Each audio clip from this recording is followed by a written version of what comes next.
All right, greetings everybody, and welcome to week number 6. That is right, week number 6 of your 7314 class, which is your reference class. As always, I'm your professor, Dr. J.S.K. Austin, and what we are going to do today is we are going to do a state of the course update as usual, and then what we are going to look at are two of your, actually, let's do Learning Express Library today.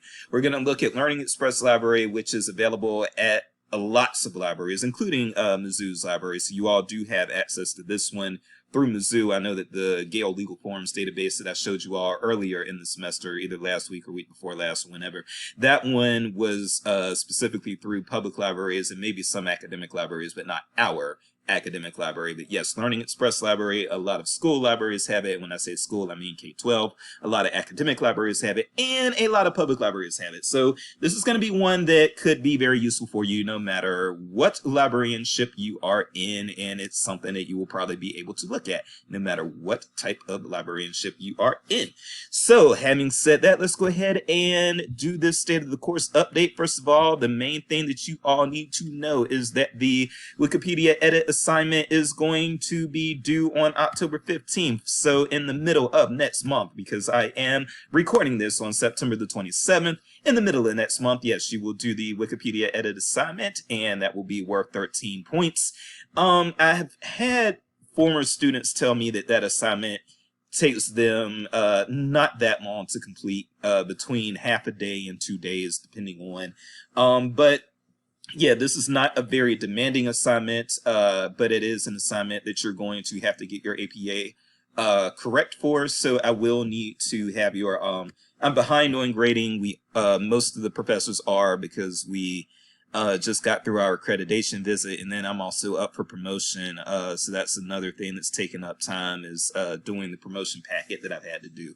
But having said that, yes, I do need to get your virtual reference practice papers back to you prior to October the 15th so that you can make sure that your APA is correct. There are definitely going to be probably some of you who got your APA wrong, because it just seems to happen every single semester, even when I warn people what to do. But having said that, if I get these graded before the next paper is due, then you hopefully will not make any mistakes a second time that you made the first time if I deduct points the first time. The next piece that we need to discuss really quickly as far as state of the course update is our semester-long project, which I've mentioned previously, and I need to go ahead and get our form for that updated. So yes, the semester-long project is due on December 11th. I'm going to try to just make sure that we have access to all those databases still. I'm going to try to do that this weekend so that the semester-long project will be available to you starting next week, because we are moving to the point of the class. If you all remember, I said earlier in the class that we're going to get to a point where you're not going to have any discussion board prompts for a little while. So you do have a discussion board prompt that is due on October the 1st. That's going to be discussion prompt number 5, and then discussion prompt number 6 isn't due until November the 17th. So you're going to shift your focus to the semester-long project starting next week, and you won't have as many discussions to do. After discussion prompt number 5, you're actually only going to have 2 more discussion prompts to do, one in November and one in December. So you're going to be using that other time to work on your semester-long project. And if I get it done this weekend and get it up next week, then it shouldn't be too tasking. It should be, I think that will average out to, if you answer 6 to 7 questions per week, then you will still have enough time to, yeah, 6. I'm sorry, I was everywhere. Yeah, 6. So if you answer 6 questions per week, then you'll have the whole semester-long project due in time. But you can answer more some weeks and fewer some other weeks. You know, I give you that time loosely to do it so that you can do it as you have the time to do it. Okay. We don't have another sync session until November as well. So that is going to be, let me see exactly when that is.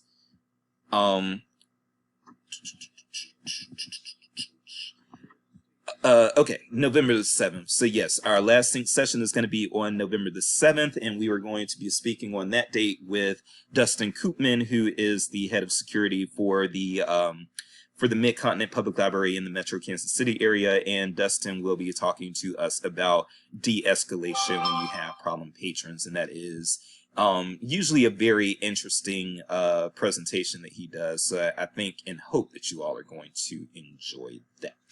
All right, I think that is actually it for State of the Course updates.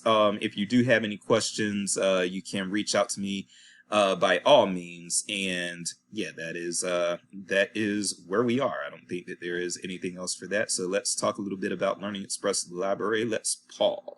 All right, so I guess if we're going to talk about Learning Express Library, the first thing that we need to do is actually learn where to find it. So let's go ahead and do that. We are going to open up a new tab here, and let's go to librarymissouri.edu. There we go. All right. And then to find it, you can just go to looking for a database, and then you can go to L because we were saying Learning Express Library. Scroll down and we see it right here. This is Learning Express Library. And folks, Learning Express Library is a very, very neat little tool that is very, very, very, very, very, very, very underutilized. And so I'm hoping that by telling you all about this resource, and I tell other people about this resource as well, but I'm hoping that by telling you all about this resource, one thing that you'll do is not only learn it and learn how to use it, but also that you will tell your friends about it. Again, a lot of you are probably plugged into social media, Facebook, Twitter, Instagram, TikTok, whatever. If there is a way that you can communicate to other people what this database does, I do think that that would increase the usage of this database. And this is a very useful database, and I'm going to show you in particular the biggest use of it. So when we get to Learning Express Library, here is what a lot of people really use this for, is this right here, college admissions test preparation. I am no longer on Facebook, but when I was on Facebook, one thing that happened periodically, one thing that happened more than once and more than just a few times, but I was on Facebook for a long time, by the way. I should sort of clarify by saying I was on Facebook from 2004 to 2020, so I was there for 16 years. But when I was there, over that 16-year period, there were several instances in which people had put up statuses, and they were like, where can I get a cheap SAT book? Where can I get a cheap GRE book? Where can I get a cheap GED book? And so forth and so on. And, you know, people wouldn't have these answers. And I only saw one time where somebody recommended the library, but even that person didn't recommend Learning Express Library. That person just made a sort of a snarky comment to my friend and was just like, you know, there is this place where they loan books out to you for free. You might want to check with them. And my friend gave that a like because, you know, it was kind of funny. But at the same time, there's a good chance that when you go to a public library that they will actually not have SAT or GRE or all these other test books in. And there's a reason for that. This is one of those things throughout your career, you're going to be told, you're going to have your, I didn't learn that in library school discussions. You're going to have those with colleagues throughout your career. And the thing is, we do want to teach you all these things that you quote unquote don't learn in library school, but there's just so much. There is so much. We only get to have you all for a few credit hours, for 39 to 40 credit hours. And so you can't teach everything there is about librarianship in 39 to 40 credit hours. You just can't. So one of those things that you didn't learn in library school, except you did learn it because you have me, is that SAT books and GRE books and other test books, those a lot of times in public libraries are some of the hardest things to keep because people get them and they don't bring them back. Okay. And so when you are at a library that is missing your SAT or ACT or GRE or GED test prep books, this is what those libraries can use, Learning Express Library.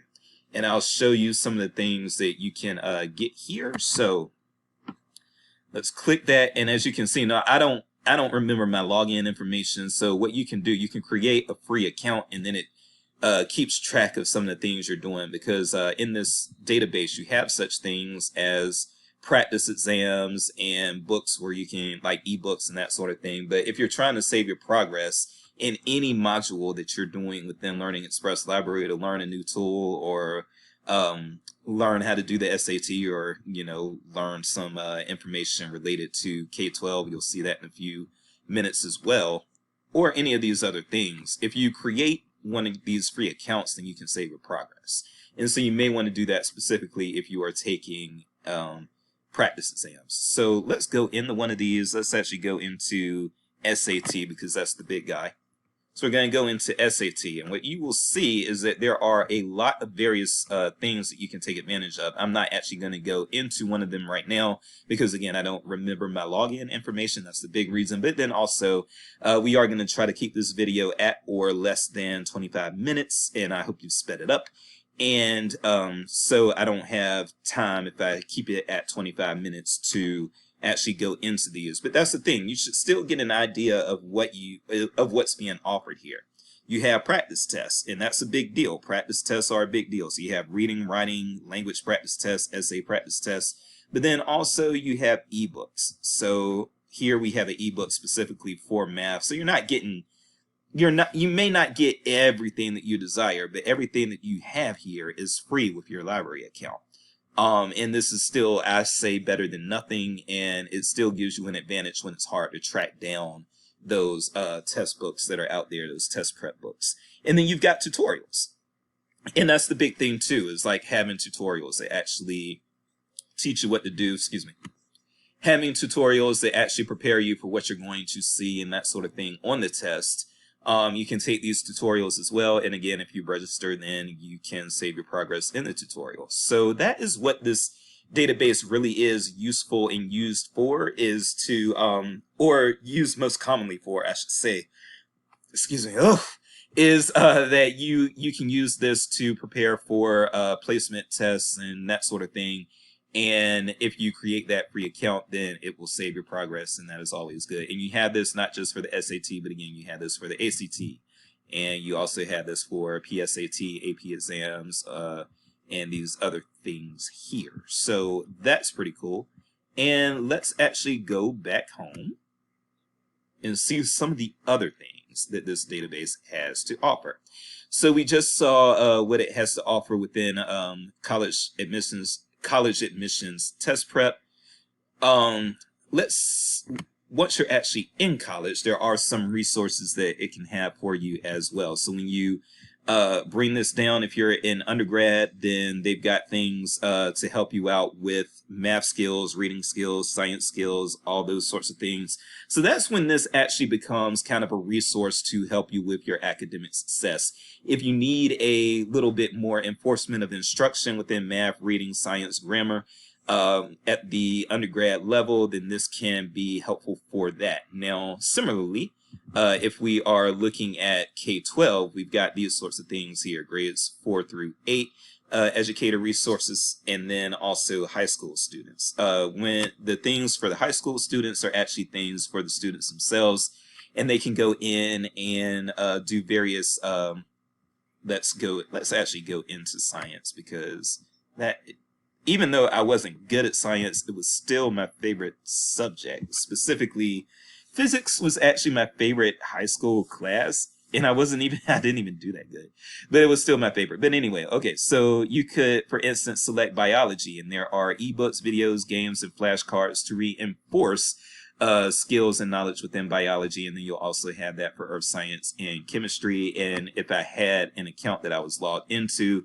then I could, for instance, go select games and then go to animal cell game, plant cell game, human body game, human resource game, human brain game. I'm sorry. Oof.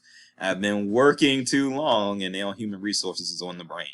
And similarly, you can go into any of these other things. You've got, again, ebooks available. So biology success in 20 minutes a day. That sounds like a pretty cool ebook. And if I were to sign in, I would have that access to that ebook. And you've got the same you've got similar things for earth science and chemistry. I don't think they've got physics, because I don't think physics is, I don't think it tends to be a required high school class.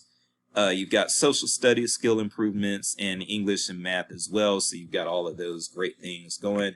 Now, when you look at the middle grade sort of things here, these are actually more so for parents. I've known parents to have used these as well, but these more so aren't for the kids themselves. It's something that can be used for tutors or teachers or parents to assist children in grades 4 through 8 with these different types of, well, with these areas. So if you need help with math, or if the student, I should say, if the kid needs help in math, then these are things that can be shared with the kid to help them get through. Same with reading, writing, and then we have, they've got social skills, which is interesting. I don't know if that social skills improvement one was, oh, social studies skills. I can't read.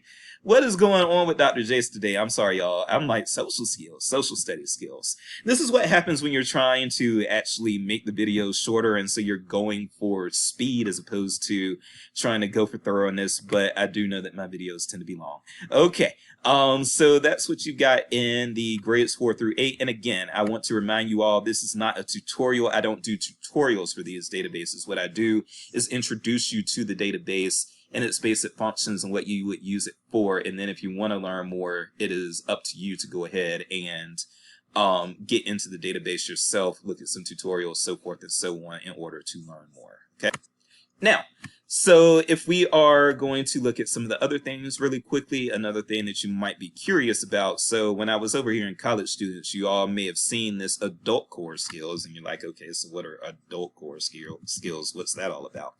Well, we can do adult core skills related to building, again, becoming a better reader.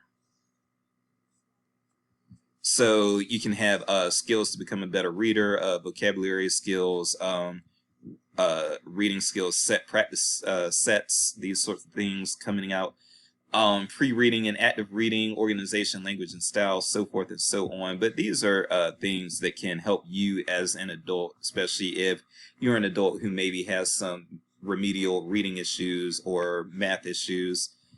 This is something that you can have. This is something that you can refer patrons to as well, who are trying to learn in those areas, get a little better in those areas. And you are going to have patrons like that. I think sometimes patrons are a little ashamed or embarrassed when they come in and they aren't good readers as adults, or they aren't very good at math outside of addition and subtraction and arithmetic as adults. And so, you know, it takes a little bit of grace and skill to kind of gently make the patron comfortable. Say it's okay, everybody has to start somewhere, and then refer them to a resource like this, where if they're starting somewhere, this is a great place for them to start. It can take them to the very beginning, the basics, and then build them back into something a little more solid, something a little more, excuse me, sorry about that, build them up so that they're a little more competent with their skills. And when they're competent, they'll also be competent with their skills. All right, now when it comes to high school equivalency, this is where your GED stuff is. So I know I was saying GED when I was talking about GRE and SAT and ACT.